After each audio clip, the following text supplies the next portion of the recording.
जय हिंद, मैं ललित चौहान, विश्वपीडिया में आपका स्वागत करता हूँ। अभी हाल ही में आपने कच्चा द्वीप के बारे में सुना होगा, जिसकी वजह से कांग्रेस और डीएमके को जवाब देते नहीं बनना है सत्ताधारी दल को। आइए पहले हम बात करते हैं कच्चा द्वीप कहाँ पर स्थित है और यह विवादों में क्यों आया हुआ है। तमिलनाडु के दक्षिण पूर्व में स्थित रामेश्वरम द्वीप और श्रीलंका के उत्तर पश्चिम में स्थित मन्नार द्वीप के बीच में मन्नार की खाड़ी में स्थित द्वीप कच्चा द्वीप स्थित है। यह द्वीप प्रवाल भित्तियों से बना हुआ है, जो कि कैल्शियम से युक्त होता है।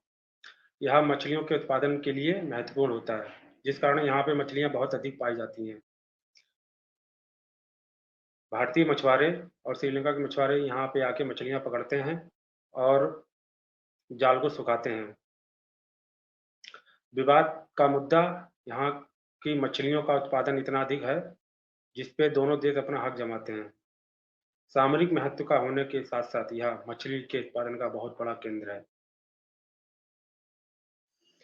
आइए तो हम लोग इसके पृष्ठभूमि के बारे में जानकारी जानते हैं। मध्यकाल की शुरुआत में यह जाफना के साम्राज्य के अधीन था। धीरे-धीरे यह 17वीं शताब्दी में मदुरई के राजा रामानंद के अधीन आया। ब्रिटिश के आने के बाद यह मद्रास ब्रिटिश प्रेसिडेंसी के अधीन आ गया। 1947 को भारत अधीन हुआ। उसके बाद यह भारत सरकार के अधीन क्षेत्र आया। भारतीय मछुआरे और तमिलनाडु के भारतीय मछुआरे और श्रीलंका के मछुआरे समय-समय पर इस द्वीप को लेकर लड़ते-झगड़ते रहे। इस मुद्दे को सुलझाने के लिए 1974 में तत्कालीन भारतीय प्रधानमंत्री इंदिरा गांधी और तत्कालीन श्रीलंका की प्रधानमंत्री श्रीमावो भंडारनायके के बीच 4 समझौते हुए, जिसके तहत प्रधानमंत्री इंदिरा गांधी ने यह द्वीप श्रीलंका को बिना शर्त श्रीलंका को सौंप दिए।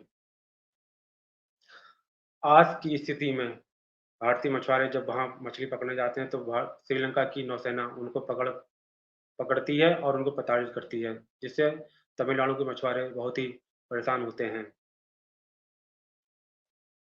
यह द्वीप इसलिए सुर्खियों में अभी आया है क्योंकि तमिलनाडु के बीजेपी अध्यक्ष के अन्नामलाई ने सूचना अधिकार अधिनियम के तहत यह जानकारी मांगी थी कि कच्चा द्वीप को श्रीलंका को सौंपने का मुख्य कारण क्या था, इसके उद्देश्य क्या थे।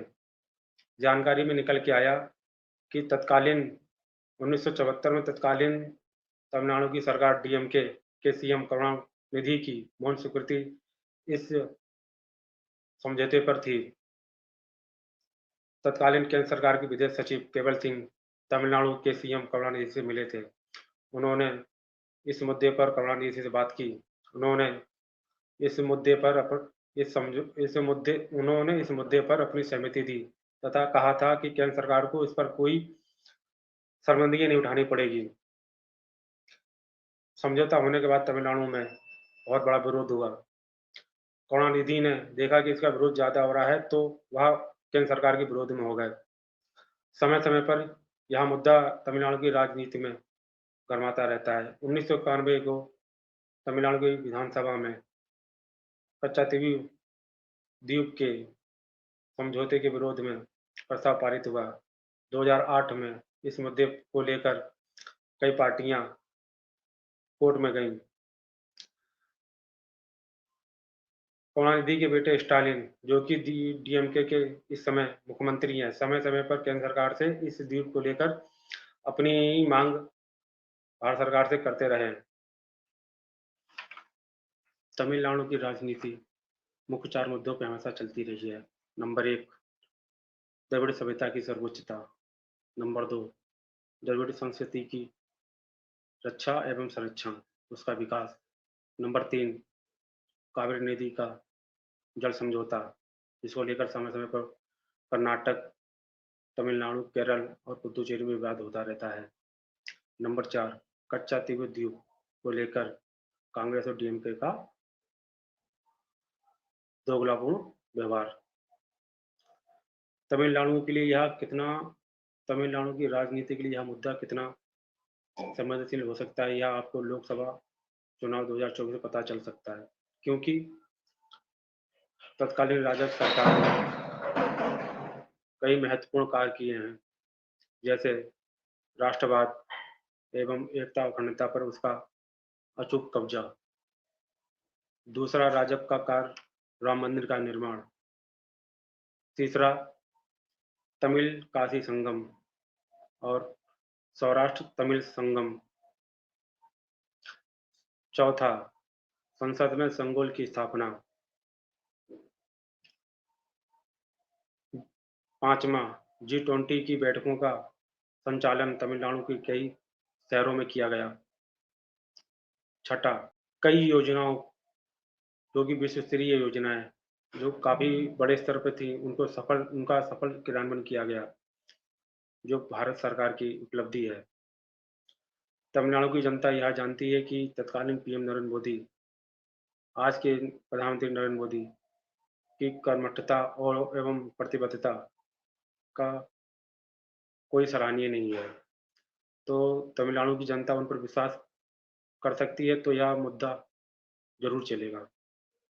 कांग्रेस और डीएमके को इसका अंदाजा नहीं है, क्योंकि बीजेपी अध्यक्ष के अन्ना मलाई, जो कि युवा हैं, आईपीएस आईपीएस के रूप में तैनात थे, उन्होंने बहुत अच्छा काम किया। वहाँ पे वह सिंघम के रूप में विख्यात हुए। 2020 में तमिलनाडु के बीजेपी अध्यक्ष बने। उसके बाद वह युवाओं के बीच में काफ़ी फेमस हुए। उनकी अपील इस मुद्दे को और अच्छे तरीके से उठाएगी और जनता को बीच-बीच में और जनता के बीच तक पहुँचाएगी। इसका प्रभाव यहाँ तक हो सकता है, क्योंकि द्रविड़ की राजनीति और तमिल संस्कृति की राजनीति अब बहुत पुरानी हो गई है। द्रविड़ और तमिल की राजनीति 1967 से चल रही है और डीएमके और अन्ना द्रमुक दोनों बारी-बारी सत्ता का सुख भोग रहे हैं। लेकिन जनता अब नए सत्ताधारी दल को देखना चाह रही है। वहाँ का निज़ाम धीरे-धीरे परिवर्तन की ओर है। भारत में तत्कालीन केंद्र सरकार के प्रधानमंत्री मोदी की भारत की छवि को अंतर्राष्ट्रीय स्तर पर स्वच्छ छवि के रूप में उठाना एवं एक सशक्त देश के रूप में प्रस्तुत करना, जिससे तमिलनाडु के एनआरआई जो भारतीय मूल के नागरिक हैं, वो काफ़ी प्रभावित हुए हैं। तमिलनाडु की जनता काफ़ी प्रभावित हुई है। कच्चा तीवी द्वीप एक लोकसभा चुनाव में बहुत बड़ा फैक्टर हो सकता है। 19 अप्रैल से पहले यह मुद्दा गरमाने का मतलब है कि सभी राजनीतिक दल अपने त्रिनूल से बाण फेंक रहे हैं। जो जनता के बीच अच्छी तरीके से मुद्दों को पहुँचाएगा, जो जनता को अच्छी तरीके से अपने बातों में फँसा लेगा, तो परिणाम कुछ भी हो सकते हैं। डिजिटल के युग में अब दूध का दूध, पानी का पानी हो रहा है। कांग्रेस और डीएमके दोनों गठबंधन चुनाव लड़ रहे हैं। कांग्रेस की कई गलतियों का खामियाजा डीएमके को भुगतना पड़ सकता है। डीएमके को नुकसान हो सकता है कांग्रेस की गलतियों की वजह से, क्योंकि एकता अखंडता को लेकर कांग्रेस कभी भी गंभीर नहीं रही है। 1947 को भारत आज़ाद हुआ था। तत्कालीन ब्रिटिशकालीन सरकार ने व ओमान की सरकार ने भारत को ग्वादर पाकिस्तान में स्थित ग्वादर बंदरगाह को भारत को सौंपने का निर्णय लिया था।